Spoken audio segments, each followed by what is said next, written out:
नमस्कार। ये है फलक की कहानियों का अद्भुत संसार, किस्सा कहानी। और आजादी के अमृत महोत्सव वर्ष में आपको सुना रहा हूं भारत भूमि के लिए अपनी जान कुर्बान कर देने वाले जाबाजों की कहानी, रंग दे बसंती। और आज की कहानी सियाचिन की लड़ाई की कहानी, बाना सिंह की।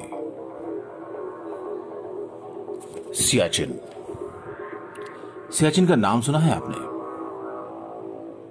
जहां तक नजर जाएगी सफेद बर्फ की चादर बिछी दिखती है, जहां बर्फ फाहों की तरह तो आता ही है, हवा सीटी बजाती हुई जोरदार चलती है और पानी जमकर चट्टान की तरह कड़ा और नश्तर की तरह तीखा हो जाता है।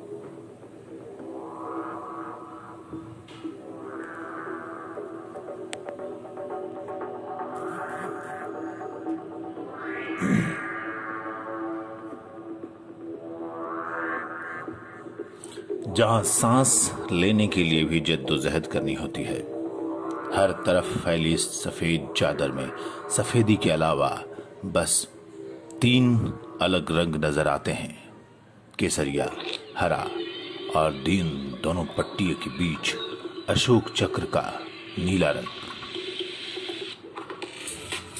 बस एक लहराता हुआ तिरंगा है जो गर्माहट लाता है। यही है सियाचिन ग्लेशियर।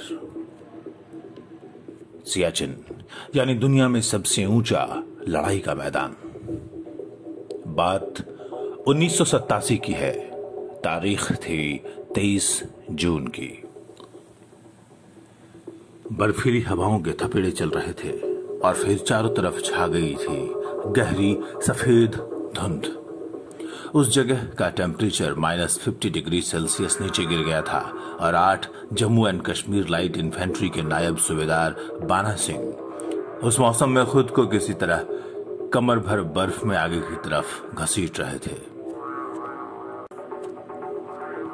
अपने साथियों के अलावा दुश्मन की निगहबानी। सियाचिन में बस इतनी ही जिंदगी होती है फौजियों की। 18,000 फुट की ऊंचाई पर इस जगह पर हर मिनट फौजियों को लड़ाई के लिए तैयार रहना होता है। पाकिस्तान गिद्ध की तरह निगाहें लगाए बैठा रहता है और हालात और मौसम इतने मुश्किल होते हैं कि कम ऑक्सीजन की वजह से कई फौजियों के शरीर के अंग काम करना बंद कर देते हैं। बेहोशी, भूख में कमी, यादाश्त कमजोर हो जाना, हमेशा सिर दर्द बने रहना, ये सब तो आम बातें थी। और घुटनों तक बर्फ में धंसे खड़े थे बाना Singh, 8 Jammu and Kashmir light infantry के नायब सूबेदार। बाना सिंह उस बड़े अभियान टीम का हिस्सा थे जो कायद पोस्ट पर दोबारा कब्जा करने जा रही थी। बाना सिंह और उनकी यूनिट के सामने चुनौती वाकई काफी बड़ी और काफी ऊंची थी। चुनौती थी सामने 21,153 फुट की ऊंचाई पर मौजूद कायद चौकी।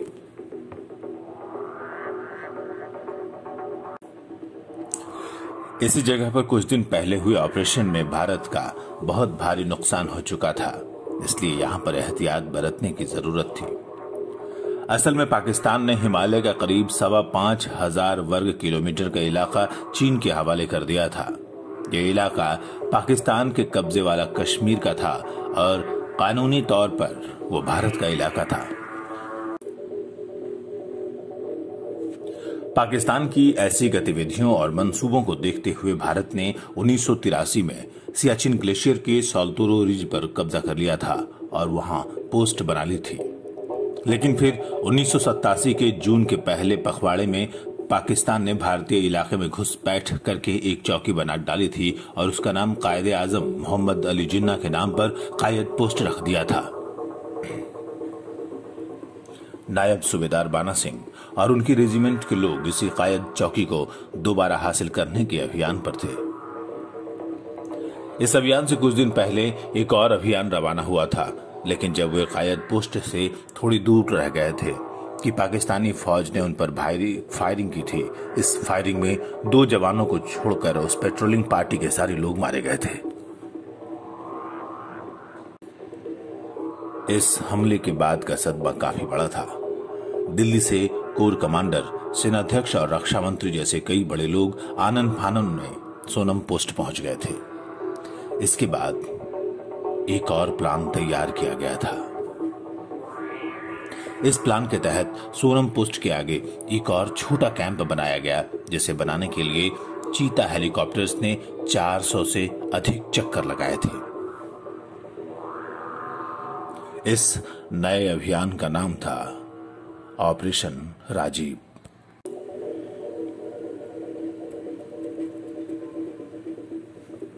इस ऑपरेशन के लिए एक टीम तैयार की गई थी, जिसमें 2 अफसर, 3 जूनियर कमीशन्ड अफसर और 57 जवान थे।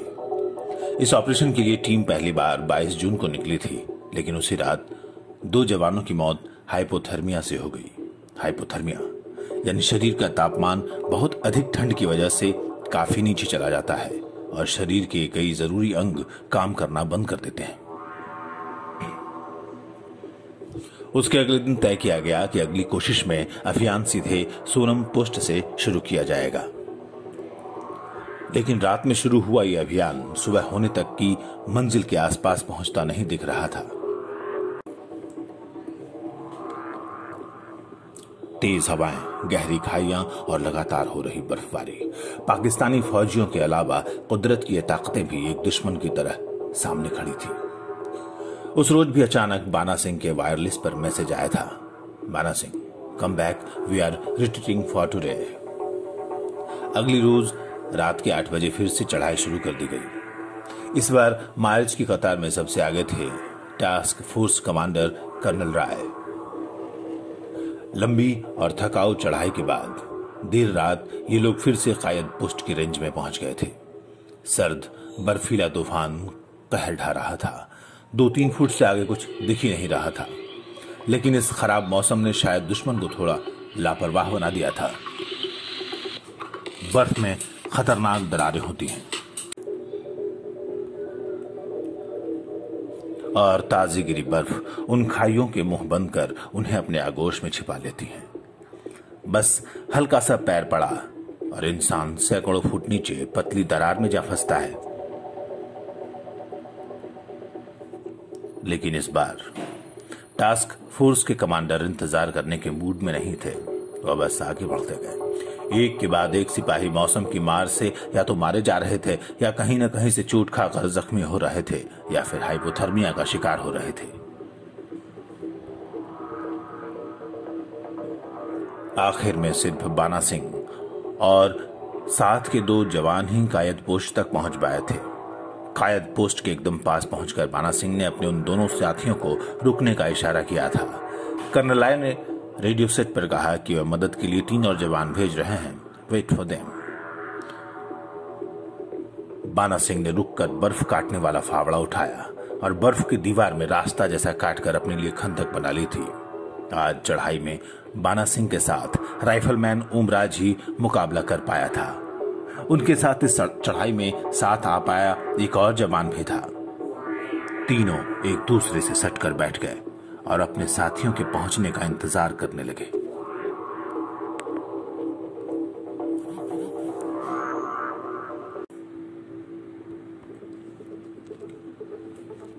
आज की लड़ाई बहुत खास होने वाली थी। आज तक इतनी ऊंचाई पर दुनिया में कहीं कभी भी कोई जंग नहीं लड़ी गई थी। ऐसी परिस्थिति में जहां खुद जिंदा रहना मुश्किल था, दुश्मनों का खात्मा करना ही उनका मकसद था।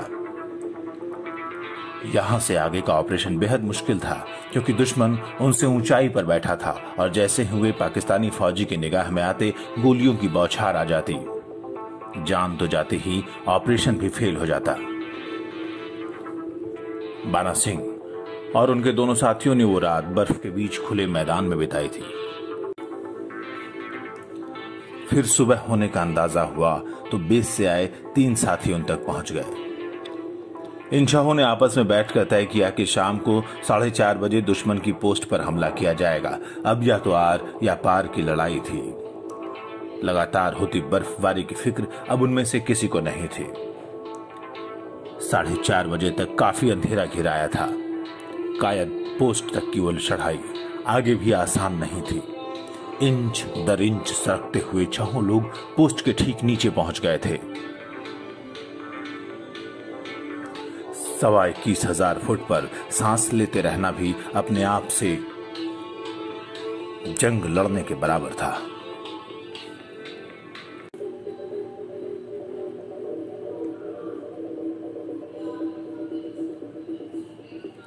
बर्फीली सतह पर पेट के बल सरकते हुए बाना सिंह आगे बढ़े और दुश्मनों के बंकर के एकदम नजदीक आ गए। पहाड़ की चोटी पर बना हुआ बंकर पूरी तैयारी से बनाया गया था। बाना सिंह सरक कर आगे गए और बंकर के दरवाजे के पास पहुंच गए। निगाहें सामने, आंखें चौकन्नी। एक हाथ अपनी AK-47 के ट्रिगर पर, बायां हाथ टटोलता हुआ पीछे पिट्ठू बैग की तरफ गया और अंदाजे से ही उनकी हथेलियों ने एक हैंड ग्रेनेड थाम लिया। अब बाना सिंह ने बेहद शांति से उस हैंड ग्रेनेड का पिन निकालकर बंकर के अंदर फेंक दिया और एक झटके के साथ खड़े होकर दरवाजा बाहर से बंद कर दिया। कुछ ही पलों में जोरदार धमाका हुआ था और उस सफेद पहाड़ पर नारंगी रंग की लपटें उठने लगी थी। पाकिस्तान का वो बंकर तबाह हो चुका था।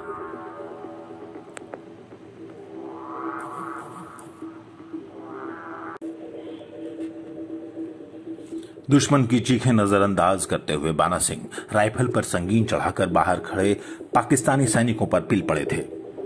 जितने भी पाकिस्तानी फौजी वहां पर थे उनमें से अधिकतर बाना सिंह की संगीन का शिकार हो गए। कुछ घायल हो गए और जो बचे वो भाग खड़े हुए। अब तक मेजर वीरेंद्र सिंह और 2 और सिपाही भी बाना सिंह की मदद के लिए पहुंच चुके थे। बाना सिंह ने पाकिस्तानियों को पोजीशन लेते देखा तो अपनी लाइट मशीन गन को सिंगल शॉट मोड में ले लिया, क्योंकि -50 डिग्री में बंदूकें भी जाम हो रही थीं। गोलियां चल रही थीं और पाकिस्तानी भी उधर से बमबारी कर रहे थे। मेजर वीरेंद्र को पीठ में 4 गोलियां लग गई थी, लेकिन उन्होंने मोर्चा नहीं छोड़ा। राइफलमैन ओमराज को पाकिस्तान की तरफ से फेंके ग्रेनेड के स्प्लिंटर आकर लगे थे और जख्मी हालात में भी वो गोलियां दागते रहने के बाद अचानक खामोश होकर बेजान हो गए। लेकिन बाना सिंह ने आड़ लेकर एक एक पाकिस्तानी को निपटाना शुरू कर दिया। भारत की सरहद में घुसाए पाकिस्तानी फौजियों में से जब आखिरी फौजी बचा था तो वो पलटकर पाकिस्तानी सरहद की तरफ भागने लगा था। कायद पोस्ट पर कब्जा हो चुका था, लेकिन मेजर वीरेंद्र ने बाना सिंह से कहा, बाना पाकिस्तानों ने जिंदा पकड़ ले। बाना सिंह ने बस इतना कहा, ये कौन सा मेरा प्रा लगता है। अपनी बात खत्म करते ही बाना सिंह ने लाइट मशीन गन की ट्रिगर दबा दी और आखिरी गोली चलते ही बाना सिंह ने लाइट मशीन गन की ट्रिगर दबा दी। आखिरी गोली चलने के साथ ही सियाचिन के इस बिला फोंडला पहाड़ के कायद पोस्ट पर आखिरी चीख गूंजी थी। यह आखिरी चीख भी पाकिस्तानी फौजी की थी। कायद पोस्ट को पाकिस्तान से छीनने के बाद भारतीय सेना ने उस जगह का नाम बाना सिंह के नाम पर बाना टॉप रख दिया। बाना सिंह को सियाचिन में इस बहादुरी भरे कारनामे के लिए परमवीर चक्र प्रदान किया गया।